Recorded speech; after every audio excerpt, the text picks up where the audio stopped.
hier, je sentais vraiment, pour ceux qui étaient là, vous l'avez vu, je sentais vraiment ce besoin de dire merci, d'être reconnaissant spécialement au Seigneur. Parce qu'il y a beaucoup de choses qui tournent dans le monde, qui tournent de plus en plus mal, mais c'était de l'autre côté du monde et on avait l'impression que l'Europe était intouchable, que nous en Belgique on était bien. Et puis la France a été frappée la semaine dernière et vous avez remarqué que ce week-end c'est la Belgique maintenant, c'est Bruxelles qui est paralysée, c'est Bruxelles qui est menacée. Et avec ces choses on se rend compte que plus personne n'est à l'abri. On se rend compte, et c'est pas un discours de peur que je veux installer, c'est justement un discours de reconnaissance. Parce qu'il y a, nous sommes encore tous là ce matin, nous sommes tous en bonne santé, tout le monde va bien. Dieu nous a gardés, Dieu nous a protégés, Dieu nous a permis de nous rassembler. C'est une liberté qui est menacée avec les attaques qui sont un peu partout. Le droit de rassemblement remis en doute, remis en péril pour des raisons de sécurité que je ne discute pas, mais je dis simplement que c'est... j'ai vraiment eu ça dans mon cœur ce matin de prendre un moment pour remercier le Seigneur pour cette grâce. Merci Seigneur parce que ta maison est toujours là, parce que tes enfants sont toujours là, parce que nous avons toujours le droit et la possibilité physique, émotionnelle, spirituelle, légale de nous rassembler dans ta maison, de profiter de ta présence. Alléluia, nous avons 3 églises dans la zone de Bruxelles pour lesquelles nous avons commencé à prier et nous prions que le Seigneur puisse continuer à garder ses portes ouvertes, à protéger nos chrétiens, que le Seigneur repousse cette attaque, repousse cet esprit d'agression, qu'elle soit physique ou qu'elle soit spirituelle. Nous prions que le Seigneur prenne soin de ses enfants. J'aimerais qu'on puisse suivre cet esprit, qu'on puisse fermer nos yeux maintenant, courber nos têtes, qu'on puisse prendre un moment maintenant pour prier pour nos églises, pour prier pour chacun d'entre nous. Je ne sais pas quel esprit ou quelles émotions vous avez développées par rapport à tout ce qui se passe dans les médias, mais j'aimerais vraiment pouvoir vous rassurer ce matin au nom du Seigneur. Ça n'est pas un esprit de peur que le Seigneur nous a donné. Nous sommes plus que vainqueurs dans toutes choses par le sang de Jésus-Christ notre Sauveur. Seigneur Jésus, nous voulons nous remettre entre tes mains, te dire encore merci ce matin pour cette grâce d'être dans ta maison, Seigneur, parce que tu nous as gardés, tu nous as protégés, Seigneur Jésus. Ta main nous a sauvés, Seigneur Jésus, ta main nous a suivis. Tes anges ont été un bouclier pour nous toute cette semaine, Seigneur. Et nous voulons te remercier, Seigneur. Nous voulons prier pour nos églises dans la zone de Bruxelles, Seigneur Jésus. Donne-leur le courage, permets-leur de se rassembler, permets-leur de louer ton nom, Seigneur Jésus. Repousse les attaques, Seigneur Jésus. Anéantis cette main de l'ennemi qui veut réduire au silence la louange de ton peuple, qui veut empêcher ton peuple de se rassembler, Seigneur Jésus, pour voir ta gloire se manifester, Seigneur. Ne permets pas que ta main soit affaibli, Seigneur Jésus, que tes églises soient fermées, Seigneur Jésus, mais maintiens, consolide ton peuple, consolide la louange, Seigneur, et consolide la manifestation de ta présence et de ta gloire dans nos églises et dans nos cœurs, Seigneur. Enlève ce sentiment de peur et d'intimidation, Seigneur Jésus. Merci, Seigneur, parce que tu as tout vaincu au calvaire. Tu nous protèges, Seigneur Jésus. Tiens-nous debout, tiens-nous fermes, tiens-nous stables, Seigneur Jésus. Nous ne voulons pas avoir peur, nous ne voulons pas reculer, Seigneur Jésus. Mais ta parole est plus forte que tout, Seigneur Jésus. Et sur la déclaration de foi de nos cœurs, tu vas continuer à construire ton église, tu vas continuer à toucher les cœurs, tu vas continuer à sauver les âmes, à restaurer les corps qui sont blessés, à restaurer les âmes qui sont meurtries, Seigneur Jésus. Nous déclarons ce matin que rien ne peut empêcher ton esprit de continuer à travailler, Seigneur Jésus. Alléluia. Nous nous remettons entre tes mains, Seigneur Jésus. Viens consolider notre foi ce matin, viens parler à ton peuple, Seigneur Jésus. Alléluia. Et que toute l'église dise: je suis prêt, Seigneur. Je suis prêt, Seigneur. Disons-le tous ensemble. Je suis prêt, Seigneur. Alléluia. Alléluia. Merci, Seigneur. Merci, Seigneur Jésus. Alléluia. Alléluia. Alléluia. J'aimerais ce matin rebondir sur la prédication du pasteur il y a 2 semaines. J'aimerais reprendre dans Nombre au chapitre 13. Les versets 1 et 2, j'aimerais ce matin vous parler de la part du Seigneur sur ce sujet. Nouveau pays, nouvelle vision. On va commencer à lire dans Nombre 13, les versets 1 et 2. J'aimerais demander à ceux qui sont physiquement capables de se lever pour la lecture de la parole en signe de respect. Le Seigneur dit alors à Moïse: envoie des hommes pour explorer le pays. Et j'ai mis en avant ce terme, explorer le pays. Explorer le pays de Canaan que je donne aux enfants d'Israël. Amen. Que Dieu vous bénisse. Vous pouvez vous asseoir. Je ne vais pas m'attarder dessus puisqu'on en parle depuis des mois et puis on a déjà prêché dessus souvent. Ici, on est dans la première partie. C'est la première fois que Dieu dit, que Dieu envoie, on est ici sous la direction de Moïse. C'est Moïse qui dirige le peuple d'Israël. Et Dieu dit à Moïse, envoie des explorateurs, envoie des gens pour explorer le pays. Il envoie 12 hommes, une personne de chaque tribu, et la Bible, et ça c'est très important pour ce qu'on va voir après, la Bible dit que chacune des personnes qui ont été choisies pour explorer le pays étaient des chefs de leur tribu. C'est-à-dire que c'était des gens dans leur tribu qui étaient respectés, c'était des gens dont l'opinion était partagée par la tribu. Ça n'était pas simplement des petites personnes dans une petite tente, d'une petite famille, de la petite tribu. C'était des gens qui étaient connus dans la tribu, qu'on respectait. Et ces gens avaient une influence sur leur tribu. La manière dont ils vivaient, la manière dont ils pensaient, la manière dont ils servaient le Seigneur était une manière qui influençait leur tribu. Les gens de leur tribu, les gens de leur famille étaient influencés, suivaient ces personnes dans leur mentalité et dans leurs actions spirituelles, dans la manière dont ils géraient leur tribu. Dieu choisissait des chefs. Et il a envoyé 12 chefs pour aller explorer le pays. Et un de ces chefs était Caleb. Caleb est un de mes personnages favoris dans la Bible. On en parle malheureusement très très peu, mais on va voir à quel point Caleb est important. Et on connaît donc cette histoire, les gens reviennent, et vous en avez 10 sur 12 qui disent on ne peut pas y arriver. Et vous en avez 2, Josué et Caleb, je ne vous raconte pas de nouveau l'histoire dans le détail, on en a déjà beaucoup parlé, qui disent oui, on peut le faire. Et voilà ce que dit Caleb, donc au verset 30, toujours dans Nombre 13, et là j'ai traduit depuis la version hébreu originale. Caleb fit taire le peuple devant Moïse et dit « Montons directement et emparons-nous du pays, car nous sommes capables de les vaincre. » Nous sommes capables de les vaincre. Ça, c'est ce qu'il y avait dans la mentalité, dans la pensée de Caleb. Il y en a 10 qui disent, il y a des géants, il y a trop de trucs, il y a du bon, mais il y a trop de mauvais, on ne peut pas le faire. Caleb dit, on est capable, et il dit, allons, montons directement. Oui. Caleb était prêt. Il n'avait pas besoin de préparation. Caleb, il demandait simplement à Moïse la permission en disant, dis-nous qu'on peut aller, et moi je vais attaquer directement. Caleb était prêt. Ça, c'était la première exploration du pays. Et on connaît la suite. 10 sur les 12 ont dit, c'est pas possible. Dans Josué 7, on retrouve ce même principe. Cette fois-ci, c'est Josué maintenant, on est plus loin dans l'histoire. C'est Josué qui dirige le peuple. Et Josué envoya de Jéricho des hommes vers Haï, c'est ce que le pasteur a lu il y a 2 semaines, qui est près de Beth-Aven, à l'orient de Bethel. Il leur dit, montez et explorez le pays. De nouveau.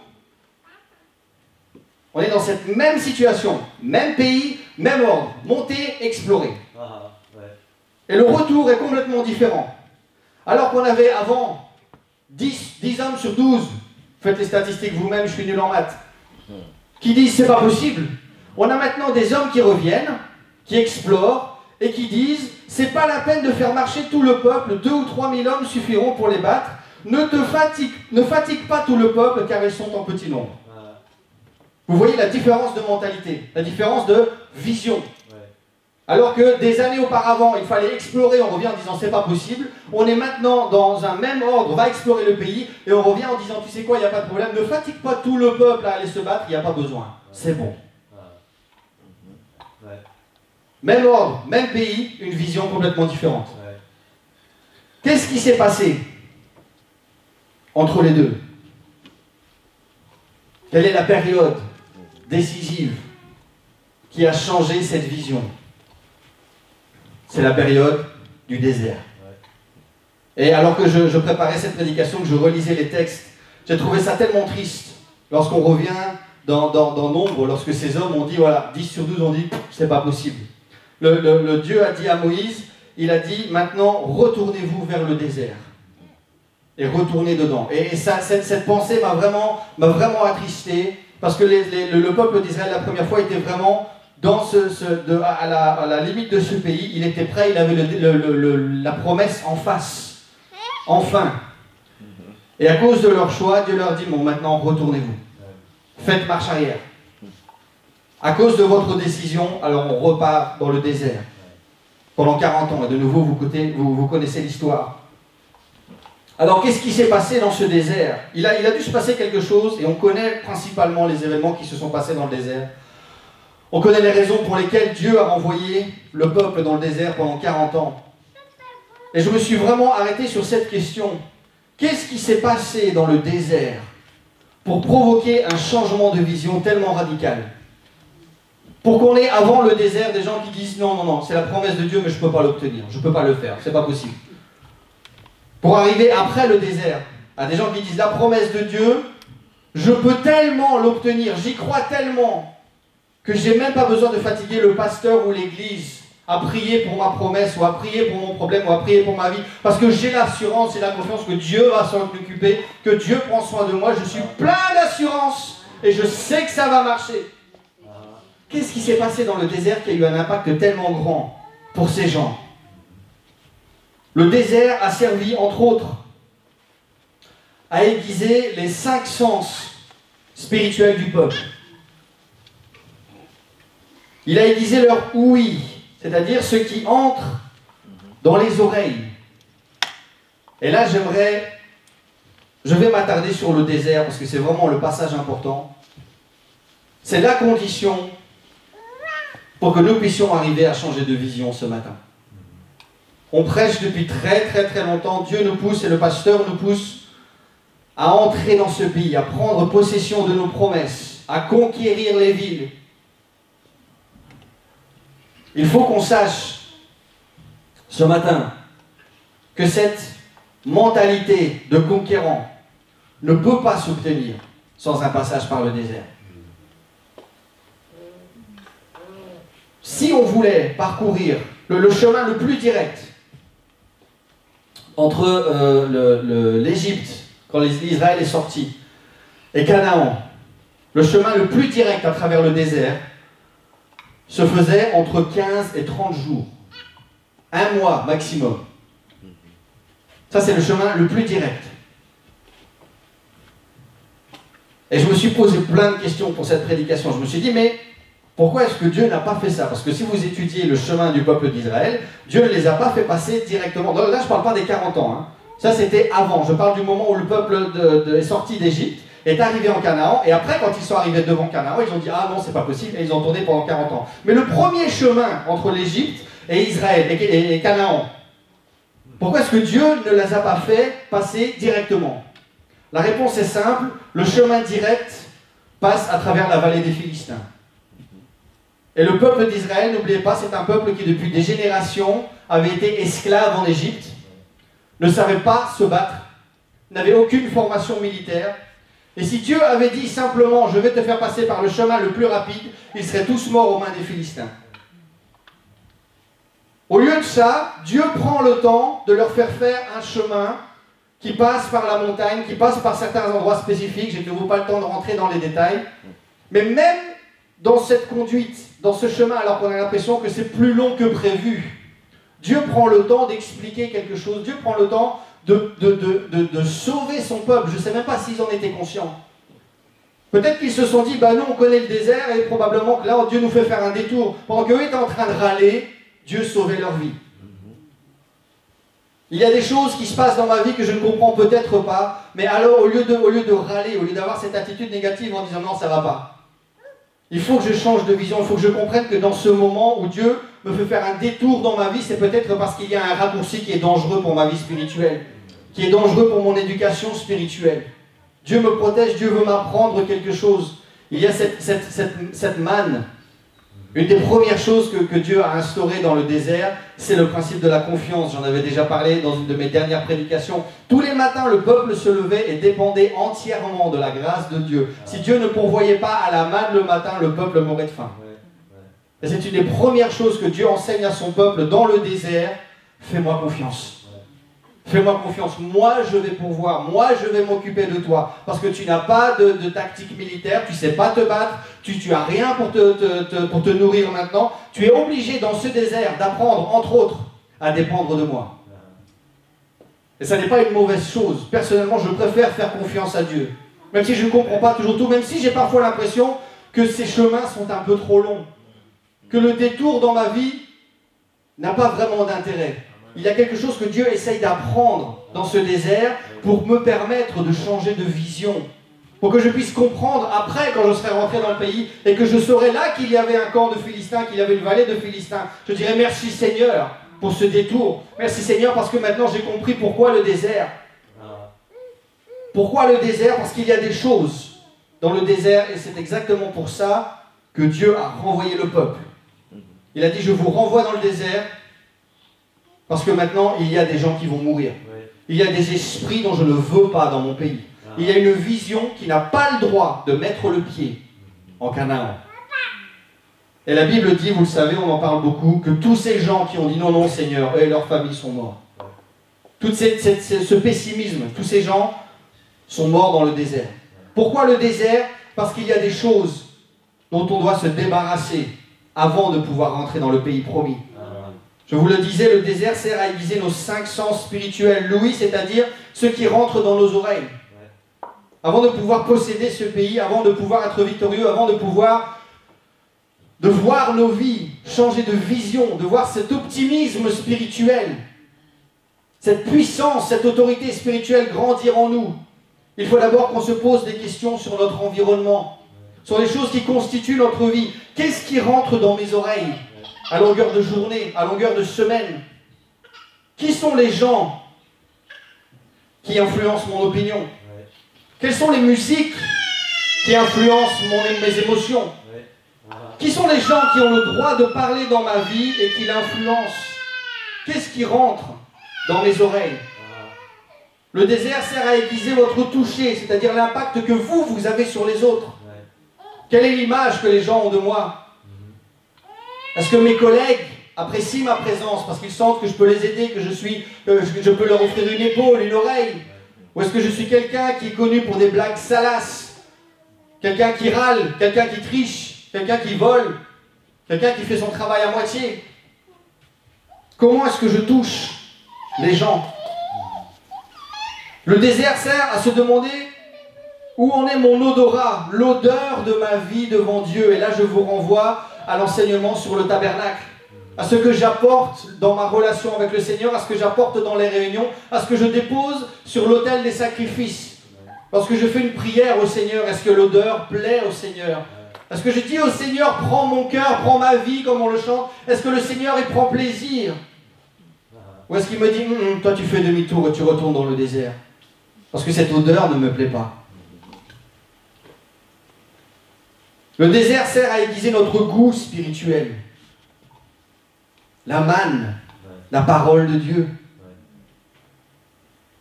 Où en est ma faim pour la manne du Seigneur? Est-ce que tous les matins je permets au Seigneur de me donner à manger?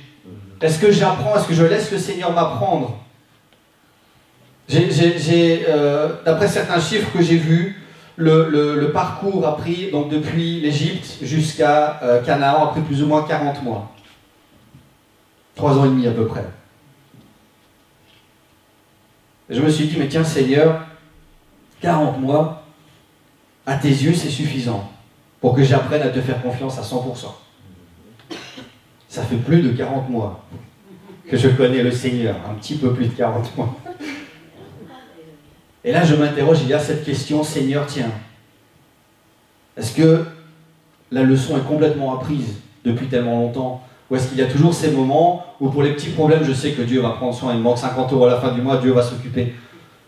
Mais s'il se passe des choses graves, si j'ai un accident de voiture, si je perds mon travail, s'il y a des choses tellement importantes, est-ce qu'à ce moment-là, alors, je remets Dieu dans sa boîte en disant, écoute, ça c'est trop grand pour toi.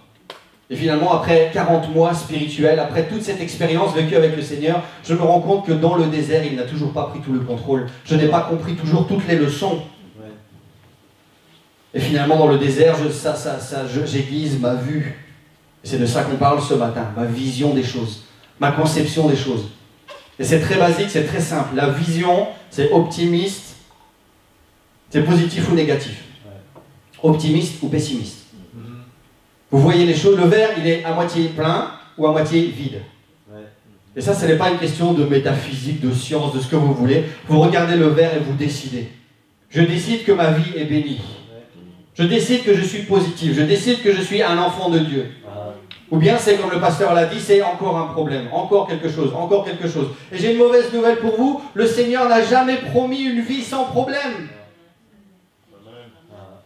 Vous aurez des soucis, vous aurez des tribulations, mais prenez courage parce que j'ai vaincu le monde. Ce que Dieu est en train de nous expliquer, c'est que tu ne dois pas attendre que ta vie soit parfaite pour commencer à être optimiste, pour avoir une bonne vision des choses, pour devenir un bon chrétien. Ce que tu dois faire, c'est décider qu'à un moment dans ton désert, Seigneur, je décide que toutes ces choses qui polluent ma relation avec toi, toutes ces choses qui m'empêchent de voir, d'entendre, de sentir correctement, je veux les laisser dans le désert. Seigneur, j'ai besoin de cette période de désert. C'est une prière tellement particulière. Seigneur, emmène-moi dans le désert. On n'aime pas ces prières. Qui fait ces prières? Qui veut ces prières? Seigneur, emmène-moi dans le désert. Non, non, Seigneur, emmène-moi au Canaan, emmène-moi dans le pays du lait et du miel, emmène-moi dans la bénédiction. Non, le Seigneur te dit, tu fais demi-tour. Tu retournes dans le désert. Parce qu'il y a des choses qui doivent mourir dans le désert. Le désert sert à se débarrasser de l'environnement négatif, à reconstruire un environnement qui est propice à la victoire. Dieu ne peut pas se servir d'un esprit négatif pour aller conquérir. Comment est-ce que vous voulez vous battre ou combattre une bataille dans laquelle vous ne croyez même pas? Il y a tellement de choses qui se sont passées dans le désert que je n'ai pas le temps d'expliquer. Une des pensées sur Caleb qui m'impressionne toujours tellement, qui me fait toujours tellement plaisir, c'est que Caleb est une des 12 personnes qui a été en Canaan. Et lui, il a dû subir, à cause des 10 autres, ces 40 ans de désert. Et cette image qui me réchauffe le cœur toujours à propos de Caleb, c'est que alors que les autres n'avaient sous leurs sandales que le sable du désert, Caleb a passé 40 ans à tourner dans le désert avec le sable de Canaan sous ses pieds.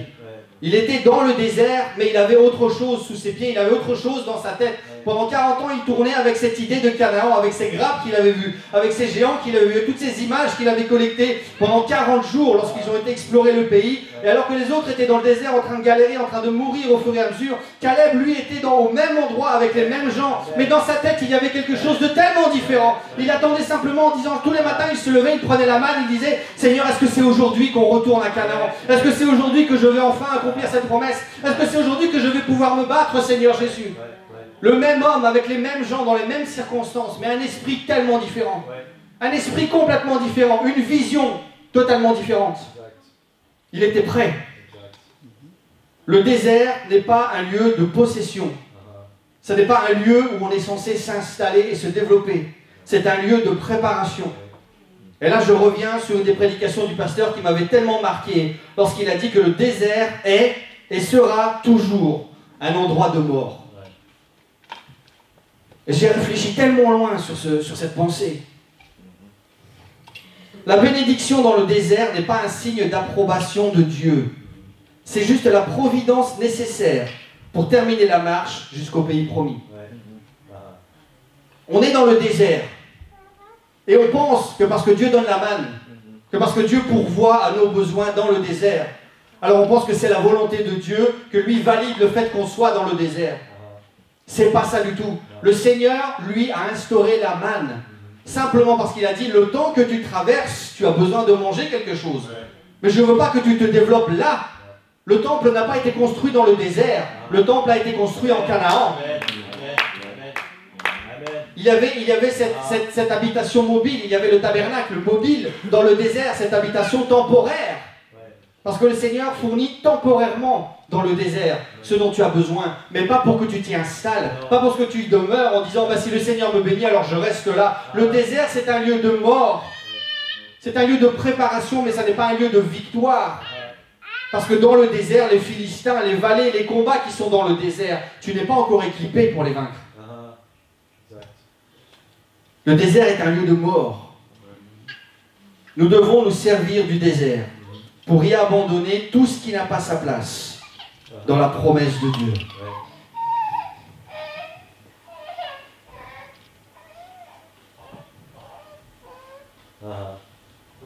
Dans Juge, au chapitre 1, regardez à quel point cette vision est importante, cette mentalité est importante pour le Seigneur. Lorsque le peuple revient finalement après ses 40 ans et reprend possession du pays, je ne vais pas tout vous raconter parce que je pense que le pasteur va développer plus sur Caleb et sur certains aspects de Caleb bientôt. On a vu que Le peuple a été dirigé par Moïse. Ensuite, c'est Josué qui a pris la relève lorsqu'ils ont commencé à faire la conquête. Et Caleb avait un esprit qui plaisait tellement au Seigneur. Il avait cette vision qui complétait tellement, qui rentrait parfaitement dans la volonté du Seigneur. Que dans Juge 1, il est dit qu'après la mort de Josué, les enfants d'Israël consultèrent l'Éternel en disant « Qui de nous montera le premier contre Canaan pour les attaquer ?» Et l'Éternel a répondu « Juda montera, parce que j'ai livré le pays entre ses mains. » Qui était le représentant de la tribu de Juda? Caleb. Caleb. Dieu a dit, 40 ans auparavant, il a choisi Caleb en disant « Je veux que cet homme aille faire la première exploration. » 40 ou 45 ans après, Dieu continue à utiliser Caleb. Et Caleb va clairement dire à Josué « Je suis prêt, moi je veux continuer à me battre. » Il a gardé cette même mentalité. Même 40 ans après, il n'a pas faibli, il n'a pas failli. Il était toujours prêt. Dès que son pied a reposé, dès qu'il a remis le pied en Canaan, cet esprit était toujours intact et il était toujours aussi prêt que 40 ans auparavant. Il n'avait pas changé, il n'avait pas faibli. Et c'est ça que Dieu a validé directement. Des dizaines d'années après, lorsque le peuple se demande, voilà, qui va monter maintenant? Qui va nous conduire? Dieu a dit, ce qui va vous conduire. C'est cet homme avec cette vision-là. Cet homme qui a dit, moi je suis prêt, on peut le faire. Nous sommes capables. C'est ce qu'il a dit. Emparons-nous maintenant du pays, car nous sommes capables de les vaincre.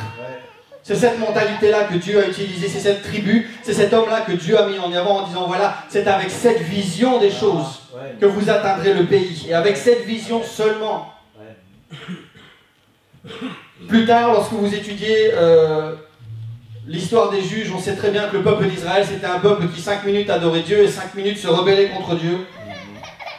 Et plus loin, on retrouve de nouveau le peuple qui fait n'importe quoi et puis qui revient vers le Seigneur.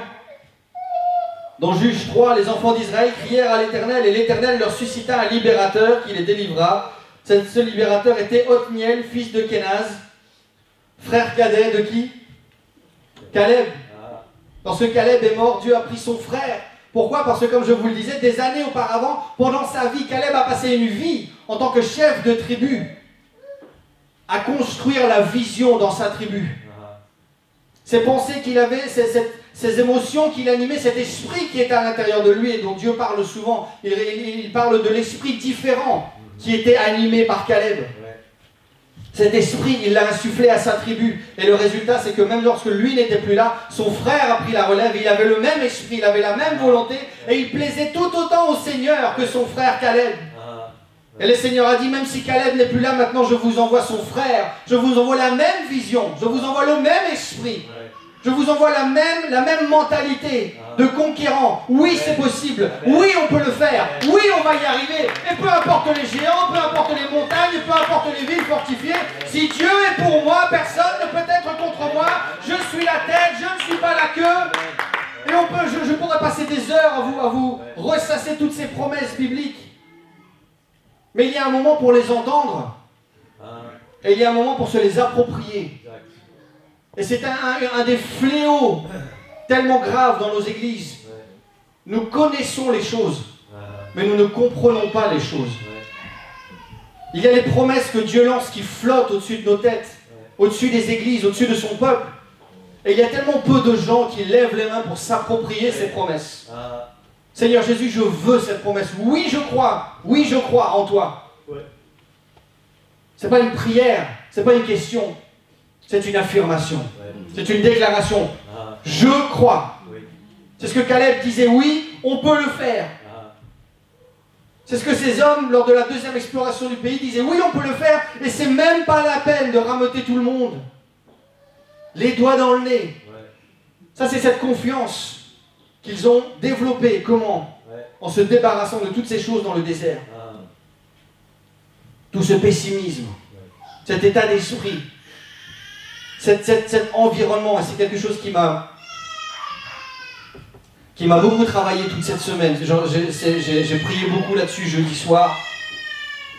Dieu a très très fort impacté mon cœur sur cet environnement de ma vie. Vraiment, si j'analyse une journée type de ma semaine, quel est mon environnement? Si je dresse une liste, si je fais un tableau, Quelles sont les choses que je regarde? Quelles sont les choses que j'écoute? À qui est-ce que je parle? Je suis depuis un moment en train de revoir mon cercle d'amis. Parce que je me suis rendu compte qu'avec les derniers événements dans l'église, on a été tellement occupés et tellement attaqués aussi, qu'on a eu tendance, moi en tout cas personnellement, j'ai eu tendance un peu à m'enfermer dans une bulle. C'était mon église, ma famille, mon travail, j'ai pas le temps pour autre chose. Et on se rend compte finalement qu'il y a des voies qui sont très bonnes, qui sont positives, qui font du bien à notre vision, à notre santé spirituelle, qu'on coupe, qu'on oublie ou qu'on néglige. Et je suis en train de reconstruire ces voies parce que j'ai besoin de quelqu'un qui va pouvoir parler dans ma vie. J'ai besoin de savoir qu'il y a dans mon environnement spirituel, qu'il y a dans l'agenda de mon téléphone des gens que je peux appeler, qui vont pouvoir me conseiller, qui vont pouvoir parler de bonnes choses sur ma vie, qui vont pouvoir m'encourager, qui vont pouvoir m'aider si ma foi est faible, si j'ai un doute sur ma vision. Je n'ai pas besoin de 10 personnes, je n'ai pas besoin d'un gros calendrier, je n'ai pas besoin de 10 personnes qui vont me dire c'est pas possible. J'ai juste besoin d'en chercher une ou deux qui vont me dire on peut le faire et on peut le faire maintenant. On peut le faire maintenant. Nous sommes plus que capables. Et je suis en train de repenser mon environnement, la manière dont je traite mes enfants, la manière dont je gère ma famille, ma maison. Est-ce que je suis ce chef de tribu qui influence ma femme, qui influence mes enfants? Est-ce que si je ne suis plus là, mon fils va pouvoir se lever en disant on va le faire comme papa le faisait? Est-ce que j'ai cette influence? Est-ce que je crée cet environnement autour de moi? Est-ce que quand Dieu me regarde, il peut dire lui, je peux l'envoyer devant le peuple? Parce que j'aime sa vision, j'aime son attitude, parce qu'il a un esprit qui est différent. Parce que même dans le désert, il marche avec autre chose sous ses pieds. Il a autre chose dans la tête que le nez plongé dans le sable en disant Seigneur, on tourne, Seigneur, c'est la galère, Seigneur, ça va pas, Seigneur, il fait froid, Seigneur, il fait chaud, Seigneur, j'ai faim, Seigneur, j'ai soif, Seigneur, tu donnes pas, Seigneur, j'aime pas ça. Non, Caleb, il était là, il marchait. Il faisait confiance au Seigneur tous les matins. Tous les matins, il faisait confiance au Seigneur quand il se levait. Il avait pas, lorsqu'il se levait, qu'il ouvrait sa tente, il n'avait pas d'angoisse. On s'est dit, est-ce qu'il y aura la manne?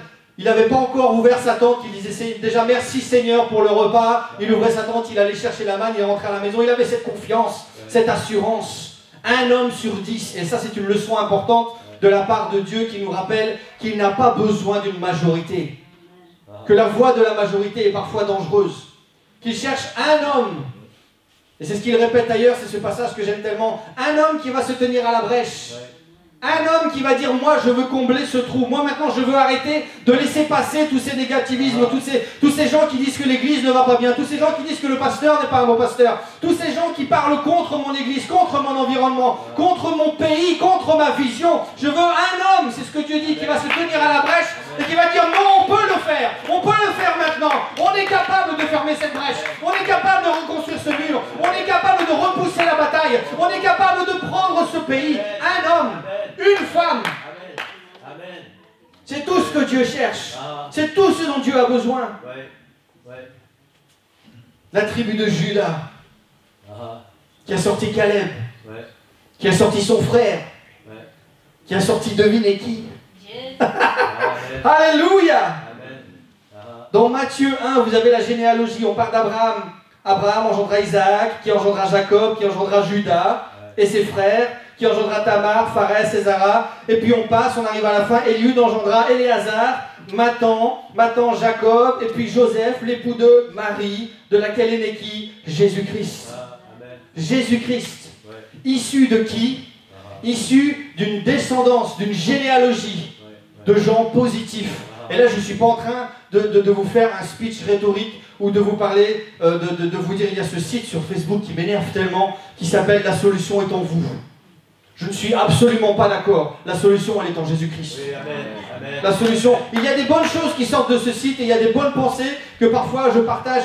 Je sais, c'est pas le principe. Mais quand j'ai vu pour la première fois ce titre, ce groupe, et c'est une plaie dans nos églises. La solution est en moi, non. On l'a vu dans la parole, on le voit dans l'histoire du peuple d'Israël qui est un symbole de notre église. La solution, si elle avait été dans le peuple d'Israël, on ne serait pas là aujourd'hui. Si elle avait été dans le peuple qui pouvait prendre ses propres choix dans le désert, on ne serait pas là aujourd'hui. La solution, elle est dans le Seigneur qui a dû corriger son peuple. Amen.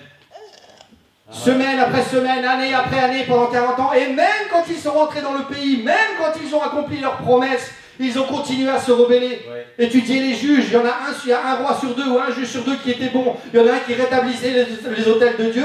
Il y a celui d'après qui les détruisait, qui allait adorer Baal, Astarté et tous les autres. Ouais. Celui d'après, il remettait tout par terre en disant il faut servir le Seigneur. Et le peuple d'Israël n'a eu qu'une histoire comme ça. Ouais. Et si on avait dû dire au peuple d'Israël, la solution est en vous, mon Dieu, mon Dieu.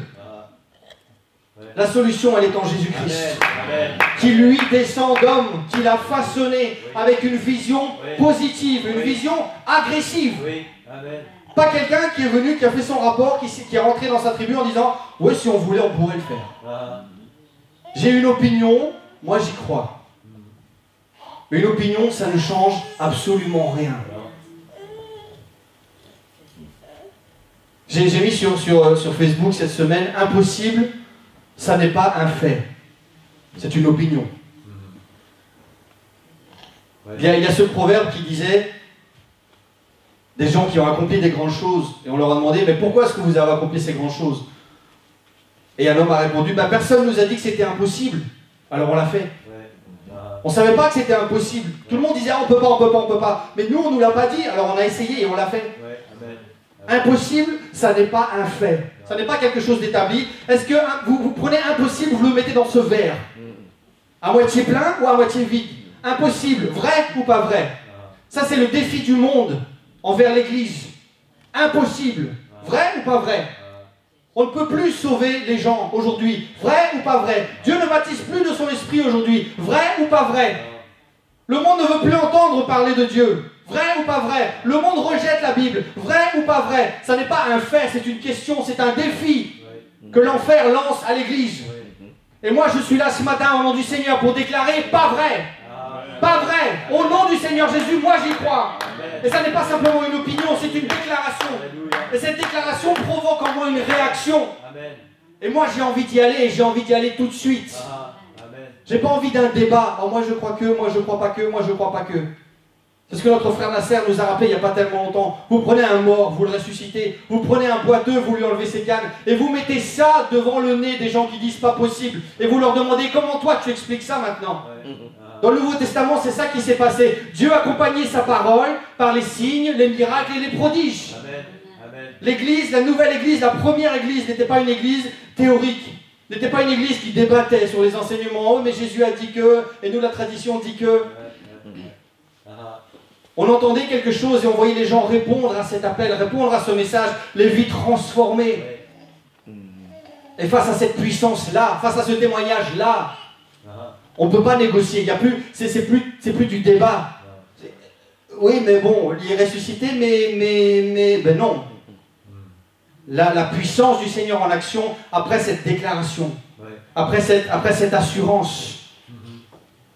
Vous retrouvez ça partout dans le livre des Actes. Il prêchait avec assurance, il prêchait avec conviction. Et le Seigneur agissait derrière.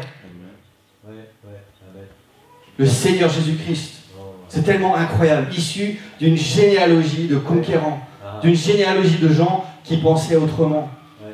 Dans ce contexte, dans la deuxième exploration du pays, à Jéricho, vous connaissez cette histoire de la prostituée qui a reçu les 2 espions. Et c'est tellement incroyable. Vous avez 40 ans auparavant, ces gens qui disent, il y a des géants, nous on a peur du pays de Canaan, on ne peut pas le faire. Et puis vous avez cette prostituée qui reçoit les espions et qui leur dit, depuis qu'on a appris que vous êtes rentrés. Tout le monde a peur. La crainte s'est saisie du pays. À moitié plein ou à moitié vide le verre? Alléluia. Alléluia. J'aimerais terminer ma prédication avec un fait important. Et ce fait, c'est qu'il y a, et j'ai envie de dire malheureusement, une limite de temps à mon changement de vision. Dans le cas du peuple d'Israël, le peuple a eu 40 ans, 40 années pour réfléchir, pour se motiver, pour apprendre à faire confiance au Seigneur. 40 ans, c'est beaucoup. Il y a quelqu'un d'autre dans la Bible, Pierre, qui n'a pas eu 40 ans. On retrouve ici Pierre, Le Pierre, j'ai envie de dire, d'avant Canaan. Pierre qui se retrouve à l'interrogation de Jésus juste avant que Jésus, lorsqu'il a été arrêté, soit crucifié. Pierre est dans la cour et Pierre renie Jésus 3 fois. Il fait des imprécations et jure « Je ne connais pas cet homme, Jésus ». Aussitôt le coq chanta, Pierre se souvint de la parole que Jésus lui avait dite « Avant que le coq ne chante, tu me renieras 3 fois ». Et étant sorti, il pleura amèrement. Ça, c'est ce Pierre qui ne croit pas. Ce Pierre qui n'a pas la vision. Ce Pierre qui est à des années-lumière de la génération Caleb. Qui n'est pas prêt à mourir pour Jésus-Christ. Pas du tout. Qui a suivi pourtant. Qui est sorti d'Égypte, comparativement, si vous comprenez ce que je veux dire.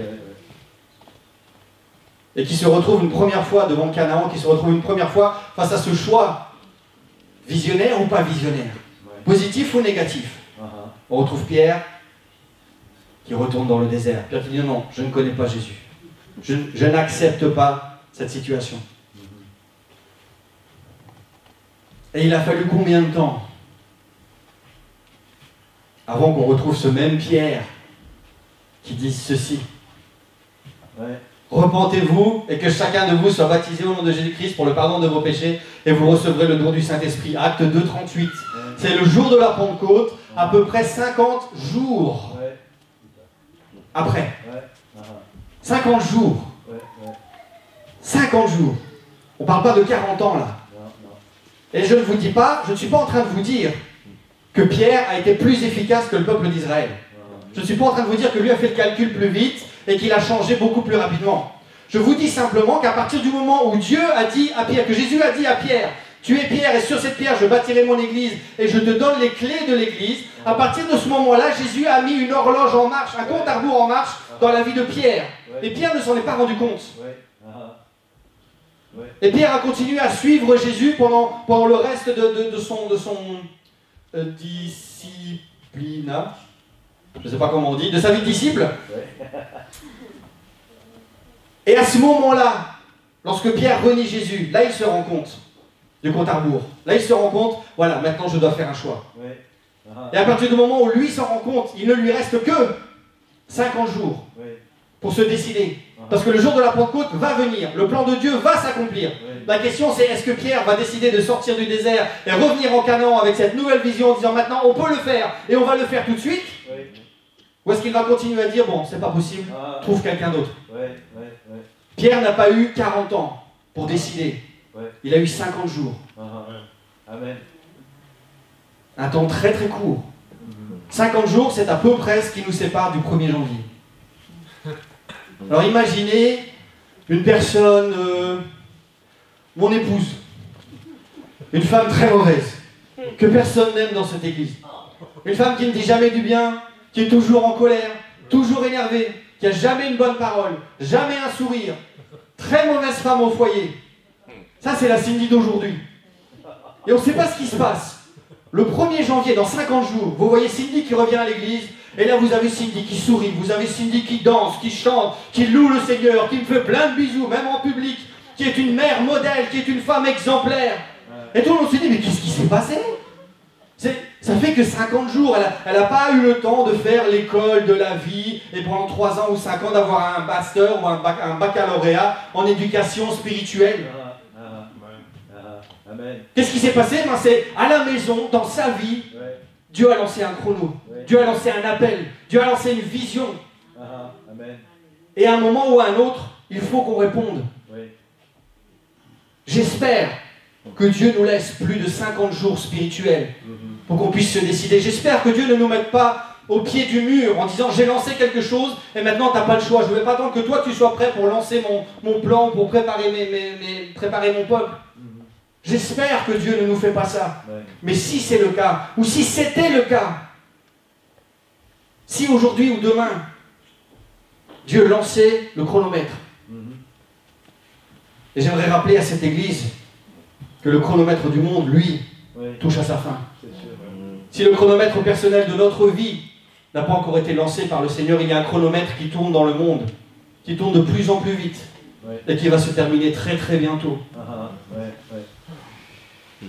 50 jours spirituellement. Et Pierre a compris ce qui s'est passé. Ouais. Et Pierre, dans son désert, pendant 50 jours, a décidé de laisser en arrière tous ses erreurs, toutes ses faiblesses, sa vision négative. Ça n'est pas Jésus, je ne suis pas son disciple, je ne peux pas faire ces choses. Il se représente 50 jours après. Si j'avais été dans la foule, j'aurais probablement dit à Pierre, hé bonhomme, c'est toi qui parles de repentance? Toi, Pierre, le Pierre, tu oses devant 3000 personnes? Oui. Parce que le Pierre qu'on connaissait, il est resté dans le désert. Il y a ce nouvel homme, Pierre est devenu Caleb, le jour de la Pentecôte. Et il s'est levé, il a répondu au bout des 50 jours, le chrono a fait pip-pip. Pierre, quelle est ta décision? Il a dit, Seigneur, oui je crois, oui je peux le faire, et je vais le faire maintenant parce que j'en suis capable. Et il s'est levé devant ces 3000 personnes, il a prêché ce message magnifique de Jésus-Christ qui a touché les gens, et les gens se sont dit, mais qu'est-ce que nous on doit faire maintenant? Pierre a lancé 3000 chronomètres dans la vie des gens en disant, maintenant qu'est-ce qu'on doit faire? On se rend bien compte qu'on était dans le désert, qu'est-ce qu'on doit faire? Et Pierre leur dit, repentez-vous, que chacun de vous soit baptisé. 3000 personnes remplies ce jour-là, parce qu'un homme a décidé, aujourd'hui je serai Caleb, aujourd'hui je veux changer ma vision, parce que je ne peux pas rentrer dans un nouveau pays avec une ancienne vision. Alléluia.